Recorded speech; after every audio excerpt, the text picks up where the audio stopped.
So what exactly is the project lifecycle, and why is it such an important concept not only to manage your projects effectively, but also to pass your PMP and CAPM exam? I'm talking about that in today's video.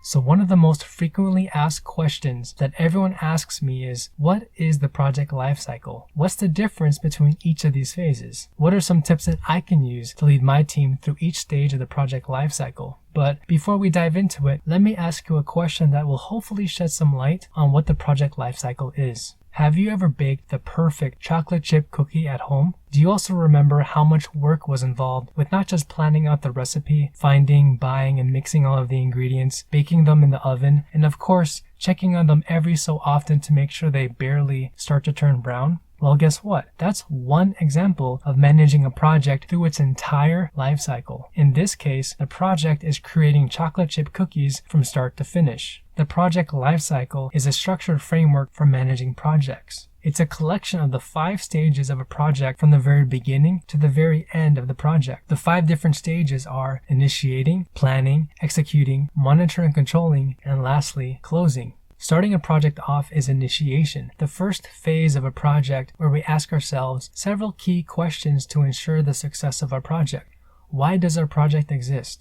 What are the goals and objectives of our project? And lastly, what is the business problem or opportunity that we're trying to solve? These questions allow us to drive alignment and helps us create a vision for our entire team. During this stage, the project is officially authorized through a project charter. It's a document that formally recognizes a project's creation and provides an overview of the project's business need, scope, definition of success, key stakeholders involved in the project, as well as a high-level overview of the project schedule, budget, assumptions and constraints, and risks which may impact the project. And with that, we move on to the next stage of the project, which is planning.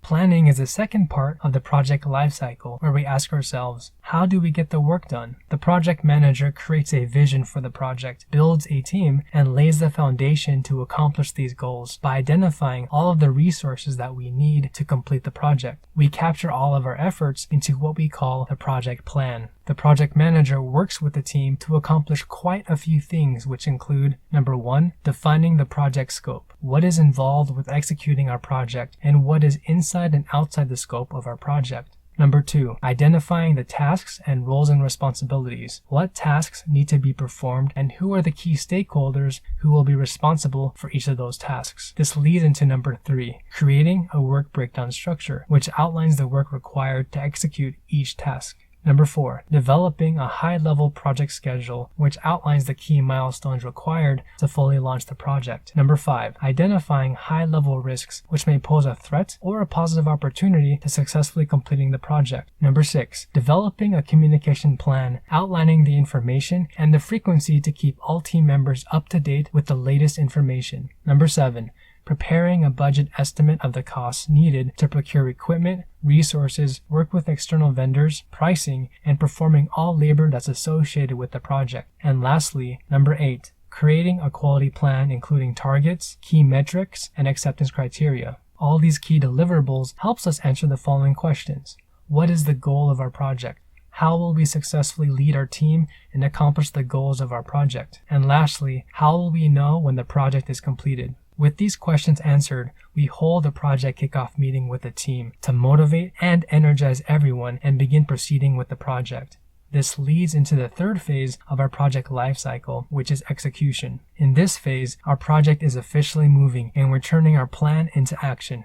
Our team performs the work that's needed to produce our project deliverables, and we communicate all project status updates through our team meetings. While we're executing our project, we're also performing monitor and controlling, which is the fourth phase of our project lifecycle. The focus on this stage is asking the questions, is everything running smoothly and according to plan? Are we still on track? How are we doing with our schedule and our budget? If we're behind schedule and we're over budget, how can we put our project back on track? Do we need to fix anything? What course corrections do we need to implement so that we can fix our project and put it back on track? While the project is being executed, the project manager continuously monitors the schedule and reviews the project status. Are we on track, at risk, or behind schedule? From a budgetary standpoint, how are we really doing with managing our costs? What's our project performance against our planned cost baseline? When we analyze our data, what's our cost variance? And of course, we want to better understand by how much are we deviating from our performance baseline? Are we overspending or are we under budget? Throughout the monitoring and controlling stage, the project manager works with the team to measure the project's performance relative to the planned baseline, collaborating with the team and taking corrective actions as needed to steer the project back on track. This repeats in a cyclic fashion between monitoring and controlling and executing until all project deliverables are completed. Once the final product is accepted by the customer, we're ready to finally close out the project. Closing is the final stage of the project lifecycle, where we formally close out the project, deliver the final product to the customer, and end any vendor contracts. And of course, we celebrate as a team, and we communicate the success and closure of our project to all team members. We also reflect on the success of our project through a lessons learned, or what's called a project retrospective, where we ask ourselves, did we meet our goals, and how can we do this better? Now, from what we discussed, the project lifecycle consists of only 5 different stages. It seems pretty easy enough, right? But each stage of the project lifecycle doesn't happen in isolation from each other. So, what does it look like in actual practice? In reality, these stages are dynamic, overlapping between each other as shown here. Changes may occur during the execution phase, which will lead to monitoring and controlling the project and eventually revisiting the planning stage. For example, having to change vendors during execution due to poor quality and increased pricing after performing initial feasibility testing. And as a result, the team now has to replan the entire project to submit new quotes to other vendors and update the project scope and risk management plan. Requirements, scope, and even objectives can change, whether you're managing construction projects, creating new products, or developing new software applications, especially if you're using the Agile methodology. So we know what the project lifecycle is, but how can we use that knowledge to manage our projects most effectively? Tip of the day. Focus on the triple constraints of a project: scope, schedule, and cost, which ultimately impact the quality of the final product.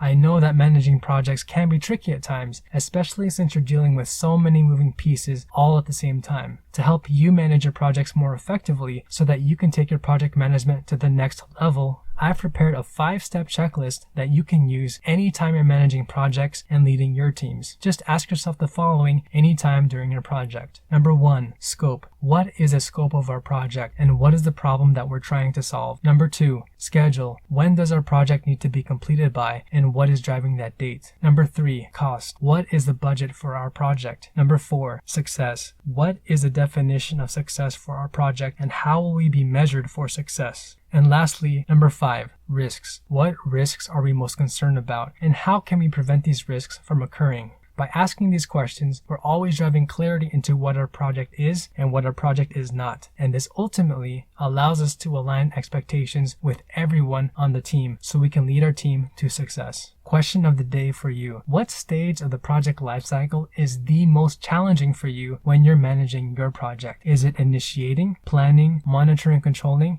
executing, or is it closing? Let me know in the comments section below. Also, please let me know what are other topics in project management that you're struggling with that you'd like me to cover in future upcoming videos. So thank you so much for checking out today's video.